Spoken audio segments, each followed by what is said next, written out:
Hey there, hi there, ho there. This is Jeremy Sherman, and this is episode 7 of Irony is the Truest Medicine. I've barely gotten to irony yet, because I wanted to start at the origins of life's struggle for existence, because it's where irony starts. What is an ironic situation? It's one in which outcomes are the opposite of expectations. You expected something to serve you well, and turns out to have the opposite effect. You expected something to turn out very badly, and instead it turned out well. Those kinds of surprises, they're there at the origins of life. Life is what expects. Life is what anticipates. An adaptive habit for any of us is a habit, an assumption that something will benefit us, that something will function for us. But it's guesswork. It's iffy guesswork, and has been since the origins of life. Life's struggle for existence is an iffy proposition. We try to stay alive. It's not a sure thing. I do think of that as Darwin's ultimate cosmic wedgie.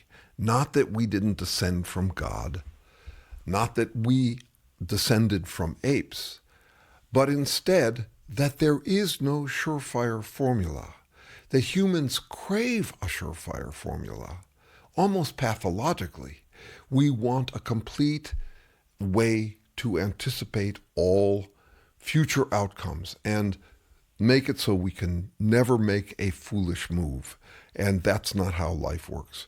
We can do a lot to eliminate ironic situations, but we can't eliminate them completely. We're stuck trying to survive in iffy guesswork. So I want to start at the origins of life so that we can understand how fundamental, how it is the truest medicine, that we need an ironic attitude if we want to be well adapted to reality. Reality is iffy guesswork. We can make better guesses, we can make better bets, but we can't make surefire bets. That's not how life works. So if you're looking for medicine, if you're looking for a way to feel okay about how things have turned out for you, if you want to make better decisions and feel better about the decisions you make, irony is where you start, at least if you're me. I have found my greatest comforts, my greatest medicine, in irony, or as we philosophers call it, fallibilism, which I distilled down to no matter how confident I am in a bet, I remain still more confident that it is a bet, that there are no surefire solutions. So that's why I say, ironically, I've wasted my whole life learning things I now already know. I'm trying to get clear on the origins of life and the origins, therefore, of this ironic situation we're in. I don't think of the origins of life as where you get ironic feelings or ironic concepts like the ones I'm discussing here, but I do see it as where any kind of chemical system begins to deal with ironic situations. We are at risk. Organisms are at risk. So I'm trying to explain that origins. As I described it the other day, I'm trying to explain how you would get functional interpretive effort made by selves making functional interpretive effort, doing work that works to keep the chemical systems they are working in their workspace. So work that works is functional effort, and it works to keep a chemical system working. That's what I am. I'm a chemical system. I don't get to claim anything beyond that. I don't get to claim some other unexplained, occult explanation for what I am. I don't even get to claim that I am an information processing thing. I have to explain how information even becomes interpretable by an organism, and I have to do that from scratch, from start, from the origins of life. So, you'll remember from the last session that I think that life started as a chemical chain reaction that happens to produce chain reaction seeds that, if broken open, might resume the chemical chain reaction.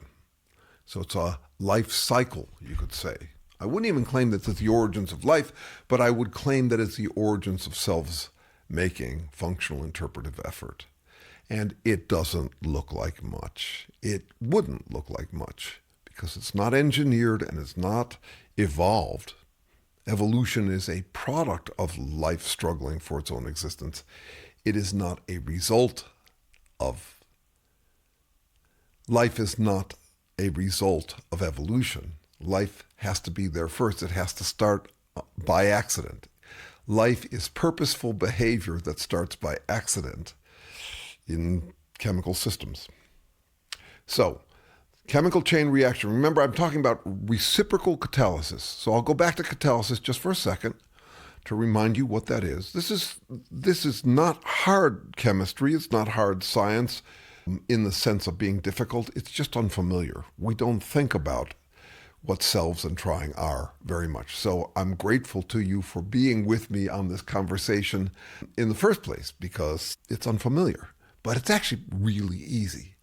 So remember, I described catalysts as these molecules happen to have shapes that make likely some reactions in comparison to other reactions. And I said that there are two main kinds of catalysts. There are catalysts that bind molecules together, and there are others that split molecules apart. And I said that you could have reciprocal catalysis where one catalyst, I'll call catalyst A, turns what we call substrate or raw materials into products. And the product of catalyst A happens to be catalyst B. This is an oversimplification, but it's not a distortion. Catalyst B happens to transform substrate or raw material into catalyst A. So you get a population explosion of catalysts A and B. And it's like a chain reaction. And it's perfectly plausible in chemistry. And some people go so far as to say, well, that's the origins of life because it's the origins of a kind of unexpected concentration. You get this concentration of catalysts A and B growing in a population.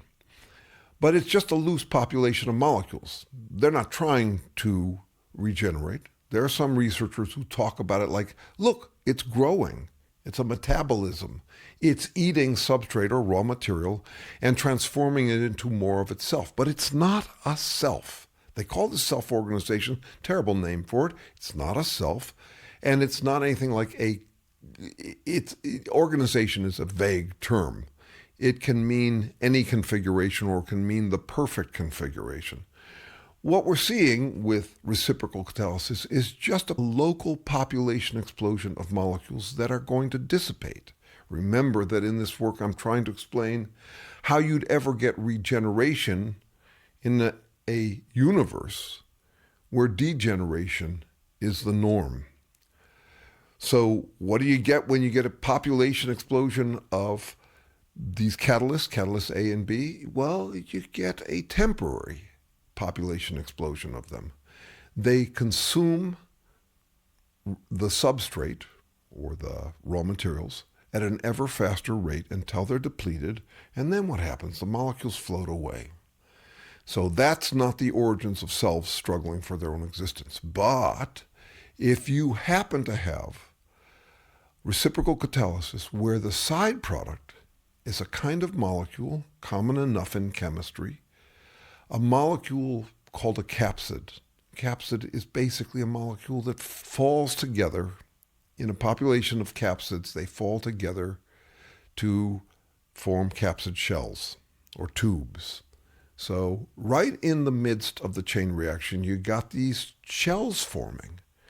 And the shells would tend to accumulate inside of them a little bundle of those catalysts A and B, making it more likely that if the shell breaks open, the reciprocal catalysis will resume. So that's what I described last time as a minimal autogen. Autogen meaning self-regenerative. And what I'm describing now as a self struggling to regenerate itself. And I made a bold claim last time. I need to reassert it. Once you've got a chemical process that is actively regenerating itself, you have got a self that is trying. You have got a self making functional, interpretive effort. But it's super minimal at this point. It's barely perceivable, and yet I'm arguing it's there. When the shell breaks open and it resumes regeneration, it is struggling for its own existence. I talk to researchers who have spent their entire lives trying to understand how life started, who have trouble seeing this. They say, wait a second, you're describing it in physical terms, and yet you're claiming that it has this other property, this capacity to engage in what you could call purposeful behavior.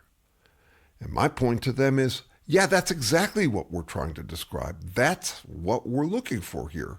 It's got to be described in strictly physical terms, and yet it has to yield properties that you don't find in mere physics or chemistry. So yeah, I'm looking for a missing link, and I'm arguing that this is the missing link. I said last time it's hard to see the effort, but I'm suggesting here that the effort is in the regeneration that goes on in the chain reaction. The chain reaction is regenerating the seeds. It's keeping a cycle going. What is it doing? It's preventing its own degeneration. What is it, though? That's the real question here. It's a tendency. It's a tendency towards regeneration. It's a tendency you don't find in just chemistry by itself. What is the tendency? It's a constraint. A constraint is a unlikeliness. It makes unlikely its own demise. And remember, I said that that's what I think I am.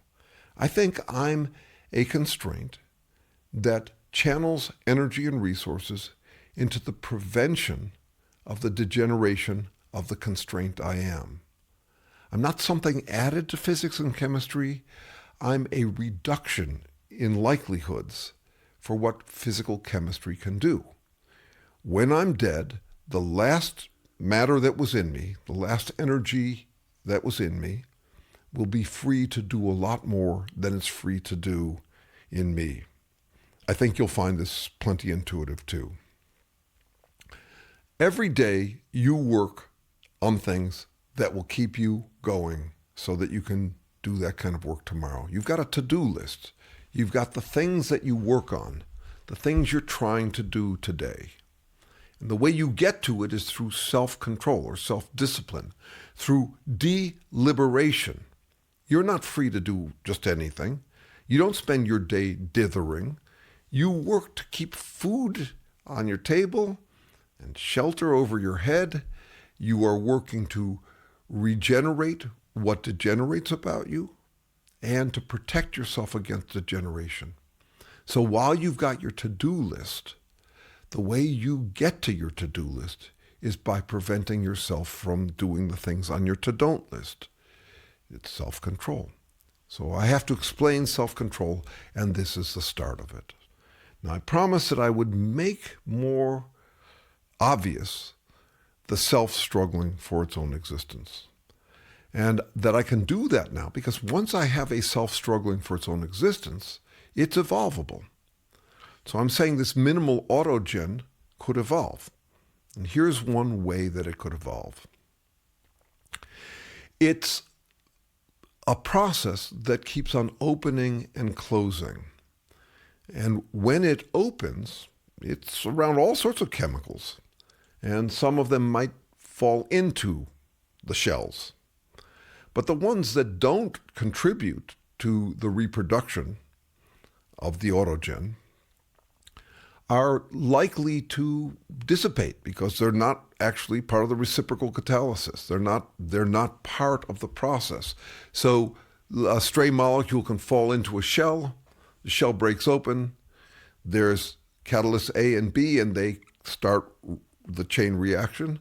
But this stray molecule that fell in, it's not part of it, and so it's as likely to fall out. So they're kind of self-purging.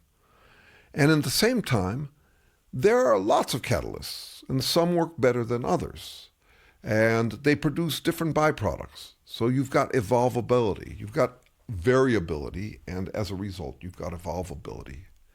Now, I'm also not suggesting that minimal autogens are very likely to prevent their own degeneration. I would assume that most of them, the vast majority, are very short-lived. But you could have some that are longer-lived. Now, suppose that you had some molecules, some catalysts that fell in. I'll call it catalyst C and D. It could just be A's and C's, whatever. These molecules happen to produce a capsid shell that's a little different. It's a shell that is more likely to bind with substrate. And it will bind on the shell. So on the surface of the shell, you'll get this accumulation of substrate molecules. It's highly speculative. That is, it's unlikely, but I don't need a lot of likeliness, I just need some likeliness. Well, in this case, imagine that the substrates stick to the shell and make the shell a little rougher, more likely to be broken open. In that case, you've got something different. This is what my research colleague Terrence Deacon calls a sensitive autogen. I'll call it a responsive autogen.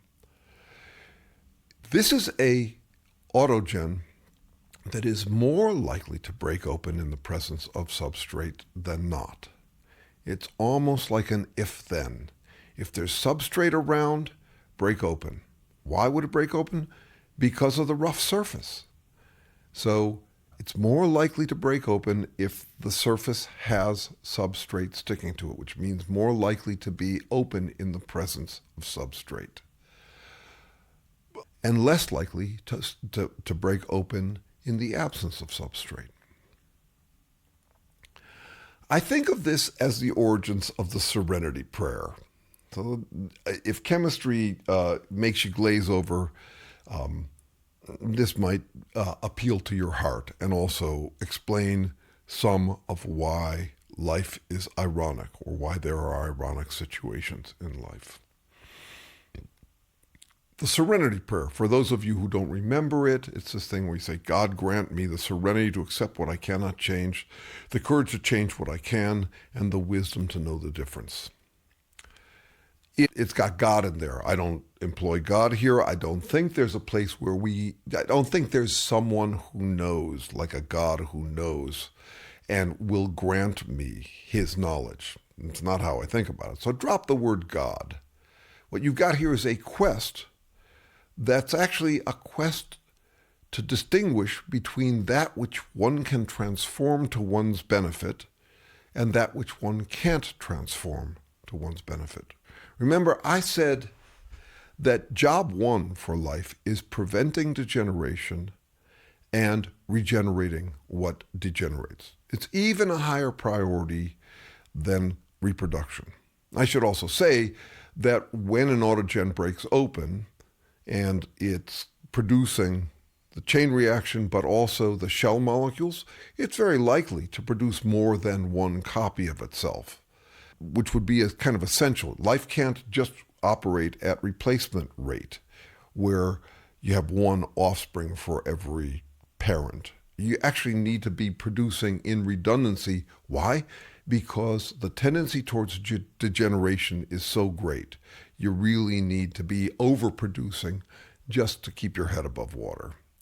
This will be important also, irony story. This need to overproduce. For example, I think of our human appetite for confidence as needing to overproduce, as we want to feel not just okay, but exceptional. So, grant me the serenity to protect myself against that which will degenerate me, the courage to transform what I can, to regenerate myself, and the wisdom to know the differences that make a difference. So notice that this responsive autogen I just described has a tiny bit of that wisdom and the capacity to accumulate more. It's got a habit. The habit is it's more likely to be open in the presence of substrate less likely to be open in the absence of substrate, simply because the substrate accumulates on the shell's outer surface, making it rougher, making it more likely to break open. It's doing something that all living organisms do. An organism has to distinguish between that which it has to protect itself against and that which it can use to regenerate itself. And so you're going to see here a connection I make all the way from the origins of life to a challenge we humans are dealing with in spades these days. The autogen is this responsive autogen is basically dealing with the question, when should I be open? When should I be receptive to something, the substrate? When should I not? Some toxins. All of life deals with this. I call it selective interaction. We have to interact with the right things, not the wrong things. We have to eat food, not poison. We have to drink water, not poison. We have to breathe air, not poison. We have to be able to take in what degenerates. We're dealing with a fundamental challenge. Selective interaction is a way of dealing. Selective interaction is how we deal with this fundamental challenge.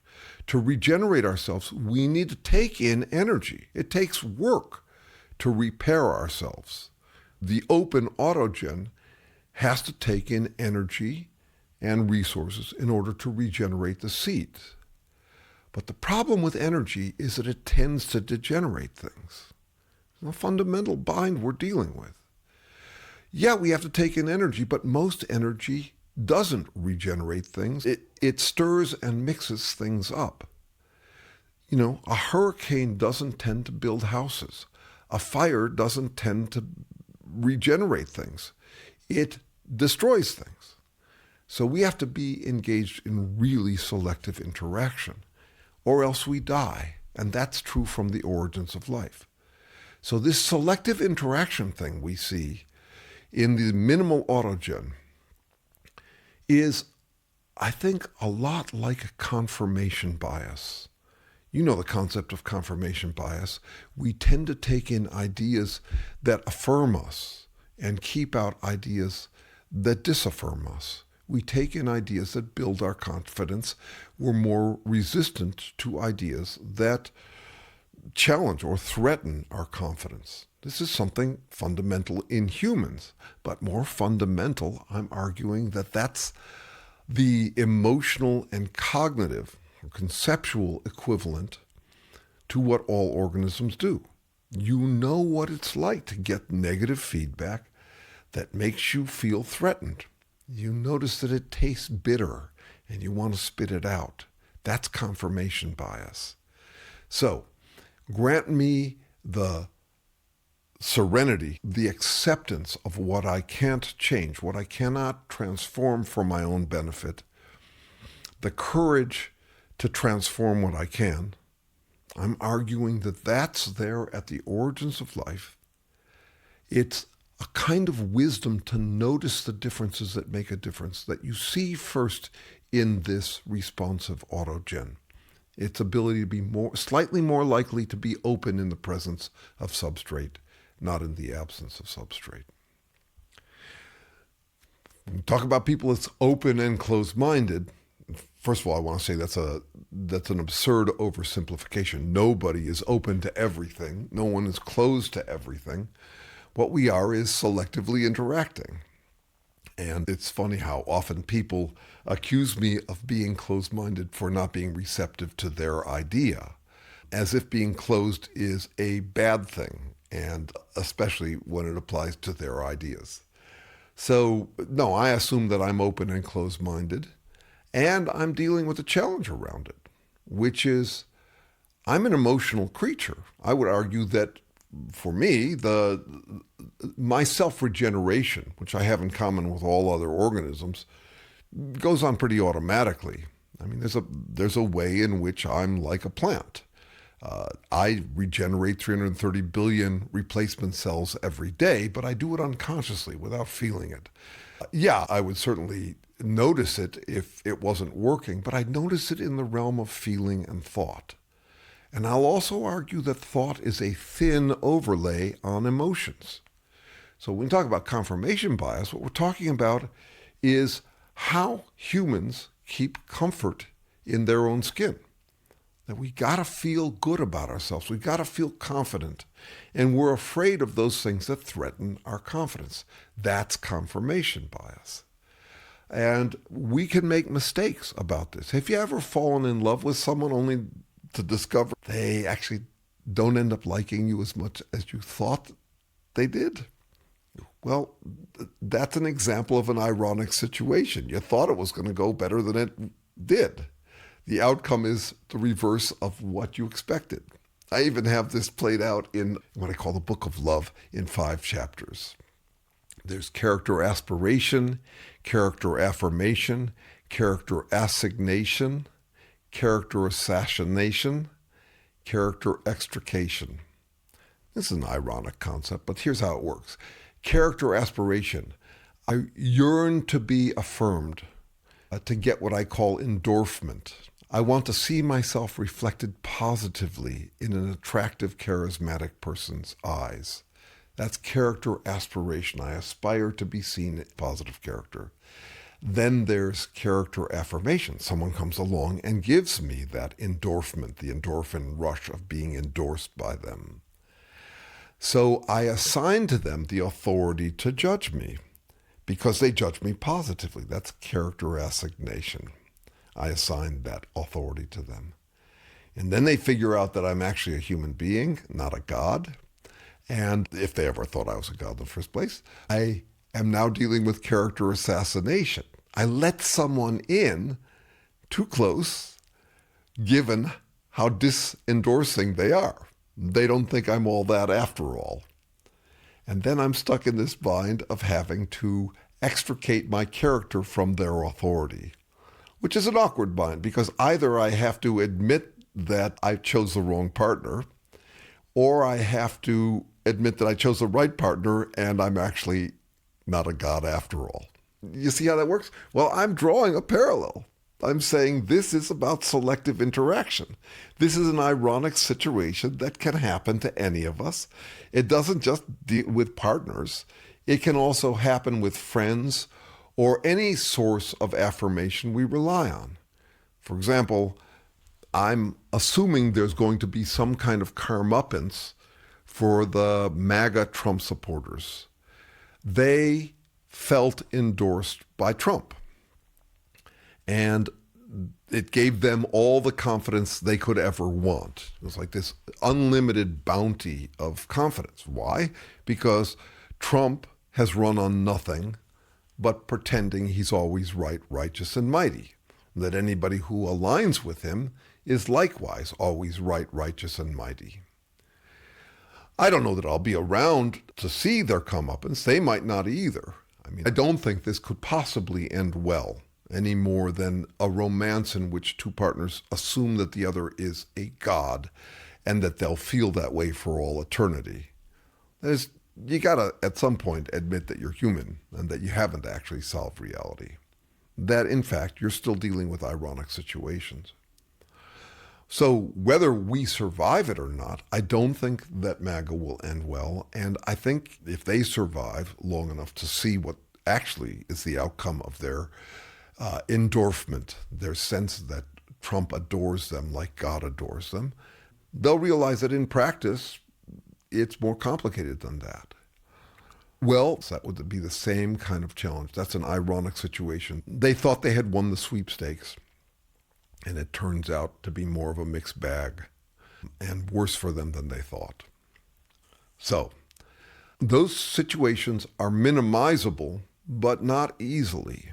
We could try to sober up and not fall in love the way the MAGA supporters have fallen in love with Trump. We can watch out for ourselves better and better, but we are so hungry for that kind of affirmation, that kind of energy boost, the sense that we have found something that will grant us eternal, infinite confidence, that we're a bit like suckers for it. The hungry are soon eaten. And I think we are all hungry. I think we're hungry for affirmation in ways we don't care to talk about much. We don't even admit to the affirmations we're getting. As soon as you've got some source of support or affirmation, you take it for granted. We tend to do that. I understand why we would. I know I should be more grateful for everything that I rely on in order to stay alive and thrive and feel confident. But I'm also grateful for my ingratitude.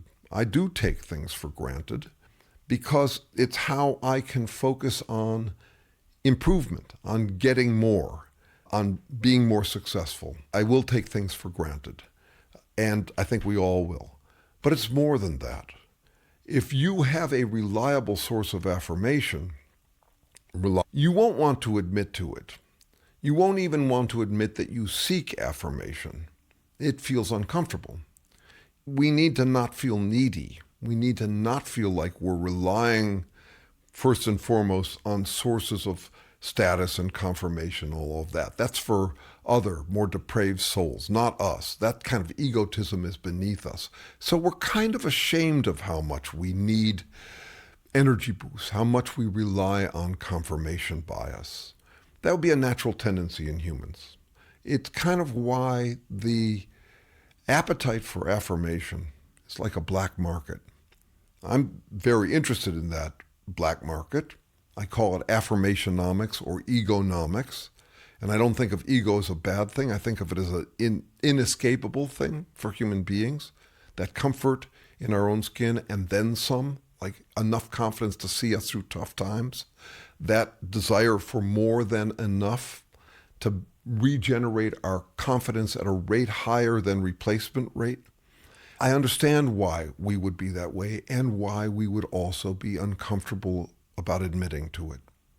So, for example, I can imagine a guy feeling more confident saying, I need a partner for sex, than saying, I need a partner for self-reassurance. We're uncomfortable with the fact that we are so dedicated, so consumed by our need for comfort in our own skin. So confirmation bias would be a real problem for organisms like us. What do you get when you cross feelings with words?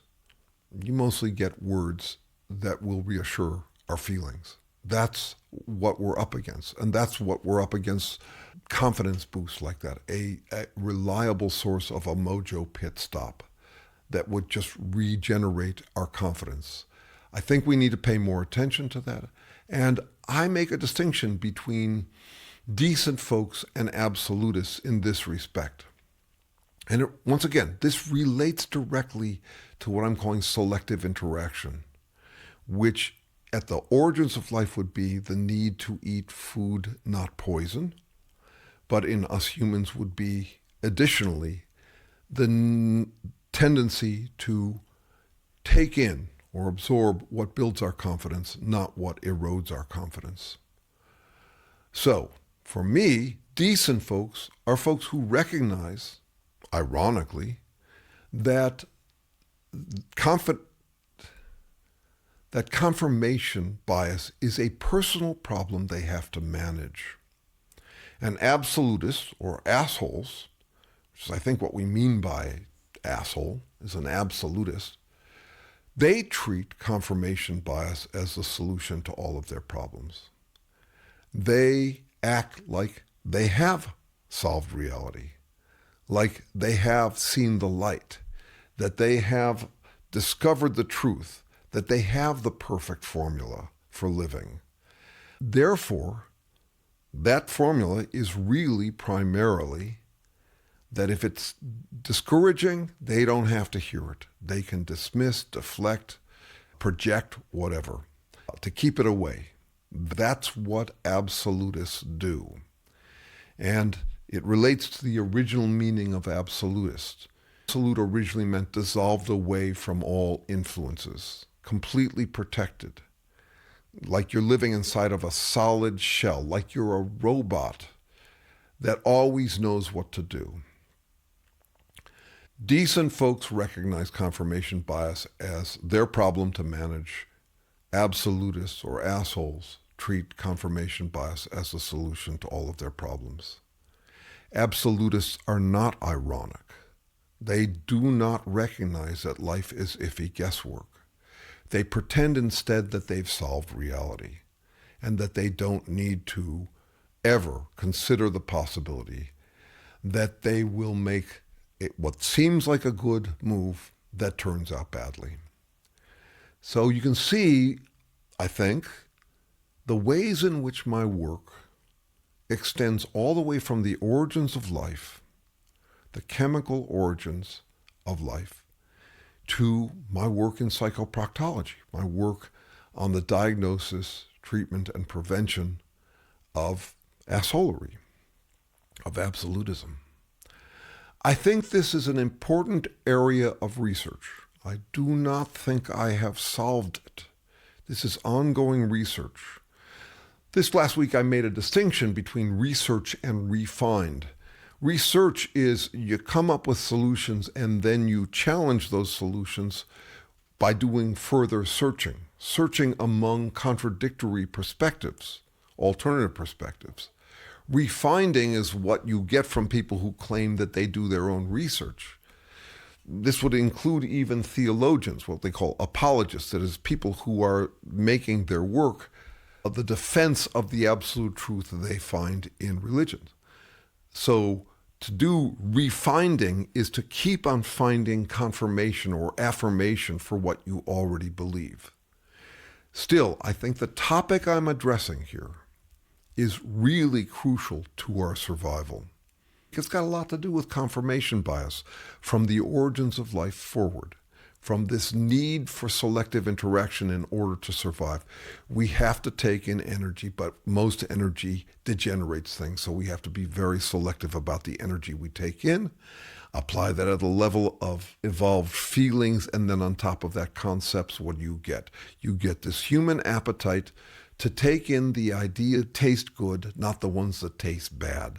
The ideas that confirm us, that affirm us, rather than disaffirming us. And I think we are in trouble because life has got much, much more complicated and very quickly, just in the course of our lifetimes. It's astonishing how complicated it's gotten, which is making us all the more anxious, all the more hungry for confirmation. And at the same time, that confirmation is an oversimplification of how things really work. It's self-flattery over realism.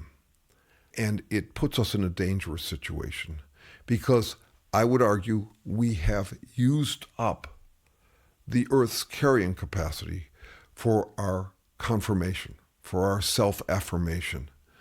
We have to get realistic in ways we haven't been, and we have to do it quickly because there's not really enough room anymore for us all to be engaged in this confirmation bias as a solution to all of our problems.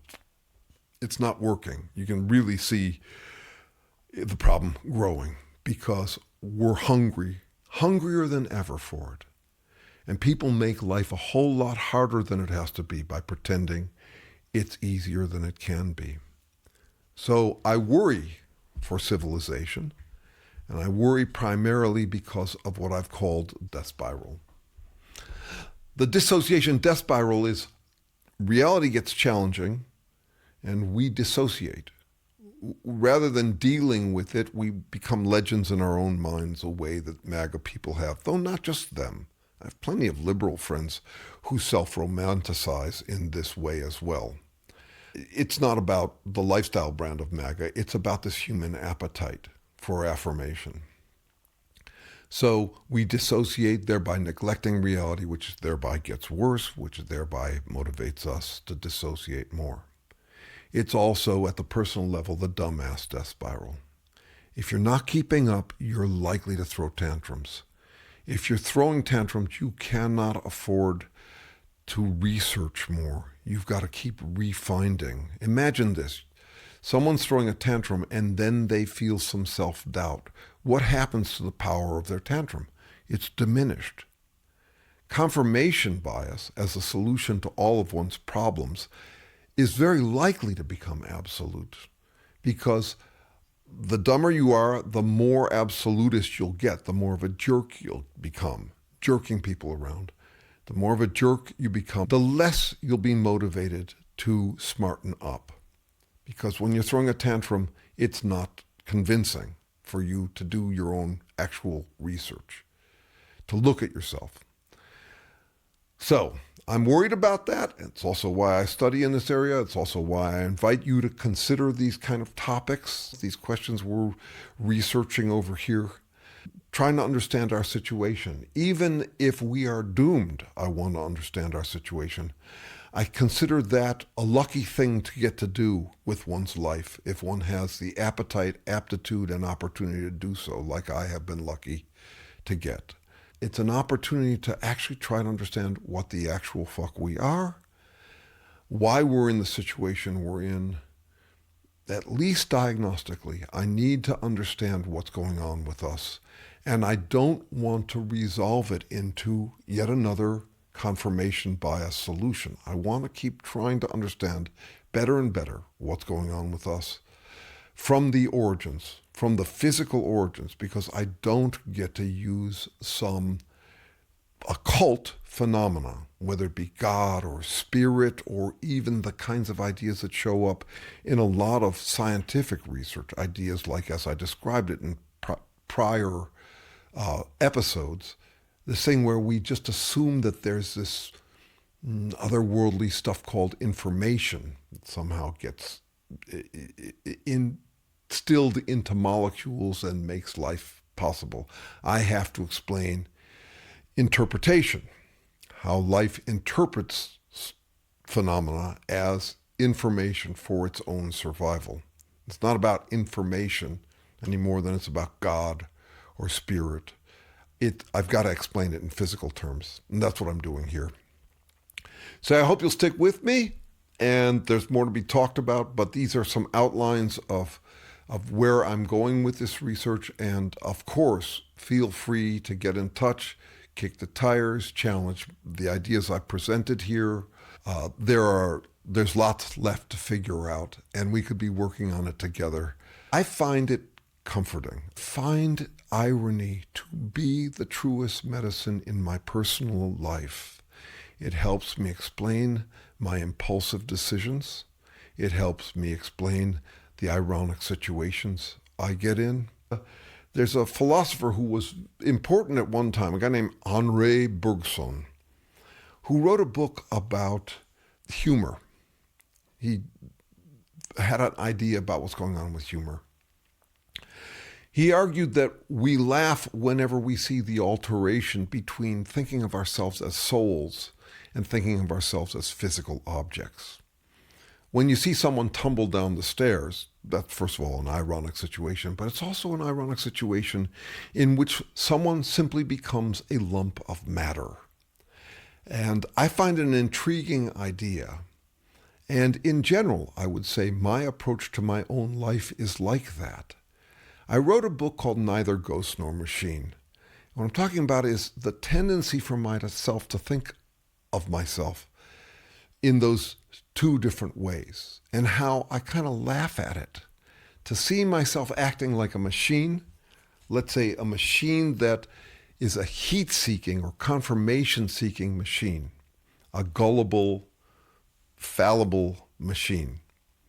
And the part of me that wants to escape that and think of myself as some kind of eternal soul. I find that all very ironic, and will end with a song I wrote in that spirit, an ironic song called I'm Sure Gonna Miss Me When I'm Gone. Thanks for listening. Thanks for being here for this conversation. And let me hear from you if you got anything you want to say about all this.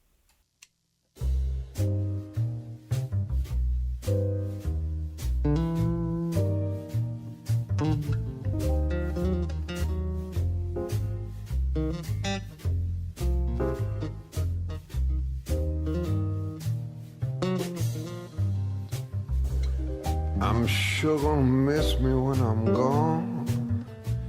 I'll be crying for years after I say my last so long. The enemy will be my biggest tragedy. I'm sure gonna miss me when I'm gone. I'll admit that I've been a real slow starter. Only now am I getting any smarter. So when my time has come, I'm not guessing I feel done. I'm sure gonna miss me when I'm gone. Up to now I've only been improving, better with age and with schooling. I'm not too far ahead, see I'm gonna soon be dead. I'm sure gonna miss me when I'm gone.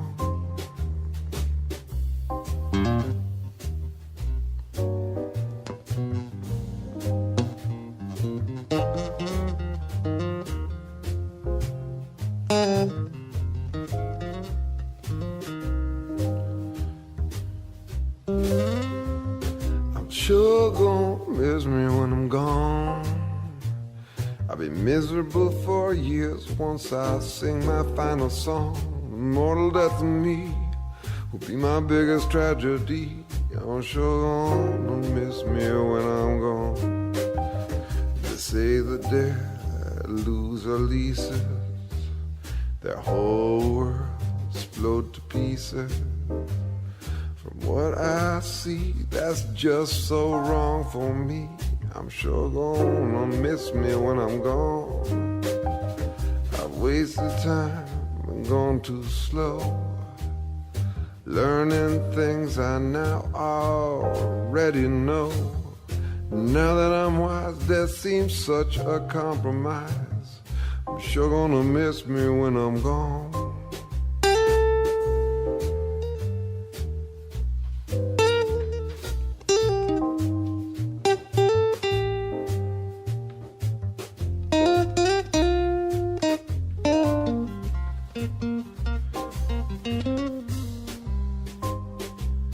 Sure gonna miss me when I'm gone. Be bummed out for eons once I hear that closing gone. The mortal death of me be my biggest tragedy. Sure gonna miss me when I'm gone. Some say heaven waits out there, but after death you no longer care. But knowing what I know, I'll sure hate to see me go. I'm sure gonna miss me when I'm gone. Some say with age you make your peace and calmly await your sweet soul's release. But the longer that I'm living, the less I wanna give, and I'm sure gonna miss me when I'm gone.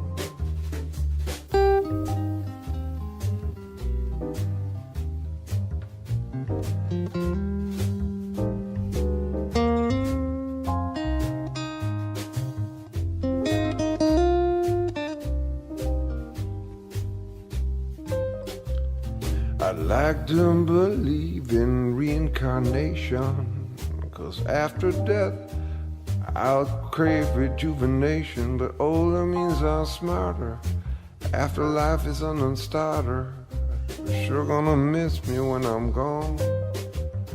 I like to maintain a cheerful state, even when the circumstances aren't so great. Still death, what a curse, I can't imagine one much worse. I'm sure gonna miss me when I'm gone. I'm sure gonna miss me when I'm gone. I'll be crying for years after I say my last so long. The end of me will be my biggest tragedy. I'm sure gonna miss me when I'm gone.